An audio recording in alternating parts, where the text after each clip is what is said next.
नमस्कार. आपणास सांगण्यात अत्यंत आनंद होत आहे की 7SMC गर्ल्स प्रेझेंट घेऊन येत आहे एक नवीन मुलींचा बँड, ज्याचं नाव आहे मेलोडी गर्ल्स बँड. या बँड मधून आपण सर्व महापुरुषांचे गाणे, सर्व देवांचे भक्तिगीते, मराठी भावगीते, देशभक्तीपर गीते आणि हिंदी मराठी प्रेम गीते आपण वेस्टर्न रिदम पद्धतीने ऐकू आणि बघू शकणार आहे.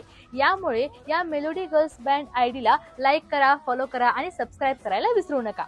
मेलोडी गर्ल्स बँड मधील सुरेल कलाकार कांचन धनराज, पंचशीला बनकर, तसेच लावण्या बनसोडे, उपेक्षा शिरसाट, हिरा हिवराळे, कांचन शिरसाट आणि सिद्धी शिरसाट या नवीन गायिका घेऊन आल्या आहे आपल्यासाठी एक नवीन बँड MGB. तर आत्ताच या पेजला लाईक करा, फॉलो करा आणि सबस्क्राईब करायला विसरू नका. फॉलो करणार ना? करणार नाही, करावंच लागणार. धन्यवाद. दिसल वाट तुझी